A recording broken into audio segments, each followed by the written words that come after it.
जिला स्तर में विकास प्रक्रिया को त्वरान्वित करने मुख्यमंत्री नवीन पट्टनायक एक बड़ निष्पत्ति नहीं आज राज्यर 20 जिले में 34 नूतन विज्ञापित अंचल परिषद गठन कर तदनुजाई बरगढ़ जिलार पाइकमाल और भेडेन को मध्य नूतन विज्ञापित अंचल परिषद भाव घोषणा कर आज भेडेन और पाइकमाल को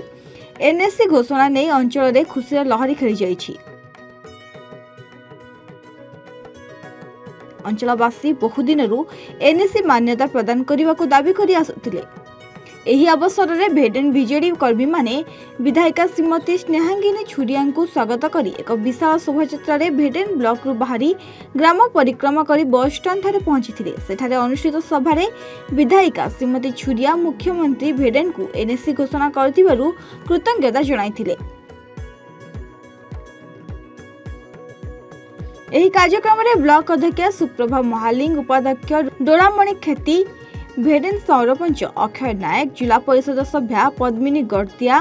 और पिंकी बढ़ई सभ्य सत्यजित पुरोहित समिति सभ्य तोषवंत बेहेरा रुसुड़ा सरपंच सुरेंद्र कर्मी पूर्वतन ब्लॉक उपाध्यक्ष सुप्रभा प्रधान ब्लॉक बीजेडी सभापति हरिशंकर बेहेरा ब्लॉक महिला सभानेत्री नमिता सुना वरिष्ठ बीजेडी नेता दिलीप रथ भरत बरई सानंद बेहेरा समेत बहु संख्यार जनसाधारण उपस्थित रही। आज अताबिरा निर्वाचन मंडली भेडेन ब्लॉक भेडेन पंचायत को आम प्रिय मुख्यमंत्री नवीन पट्टनायक महोदय एनएससी रो मान्यता देले एनएससी भाव में घोषणा कले।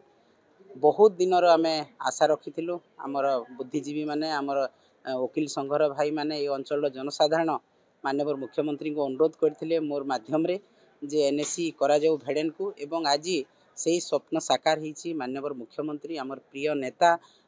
अप्रतिद्वंदी नेता भारत वर्षर एवं से जनप्रिय मुख्यमंत्री आज समस्त आशा भरोसा को सफल रूपायन करिसेंती। मोर ना रविनारायण साहू पाइकमाल अंचल बासिंदा दीर्घ वर्ष धरी पाइकमाल अंचलवासी दाबी कर आसते पाइकमाल के एनएससी भाव घोषणा कर एनएससी घोषणा होगा द्वारा से अंचल अनेक प्रकार विकास हो पार्सी विकास दायरे बहुत आगे विकास अंचलटा आज माननीय मुख्यमंत्री नवीन पट्टनायक पाइकमाल अंचलवासी स्वप्न के साकार कर एनएससी रूप घोषणा कर तो आपण मैंने समस्त जान माननीय मुख्यमंत्री नवीन पट्टनायक जहाँ कहते करते आज पाइकमाल के एनएससी भाव घोषणा कर प्रमाणित कर माननीय मुख्यमंत्री देखते मुजफ्फर हुसैन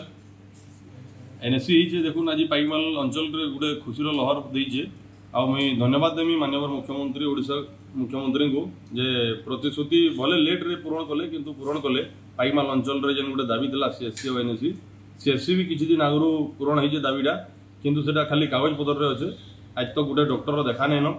फर्स्टली माननीय मुख्यमंत्री के बहुत बहुत धन्यवाद कहमी कि हमर जेन ओडिसा रे 34 टा एनएससी घोषणा हला हे भितर हमर पाइकमाल आ भेडेन दुईटा एनएससी घोषित करिछन से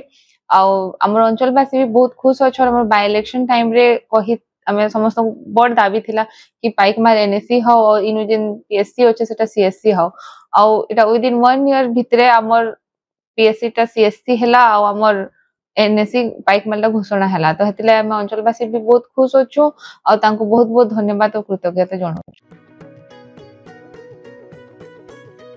बरगढ़ विजय कुमार मिश्र रिपोर्ट A1 ओडिशा।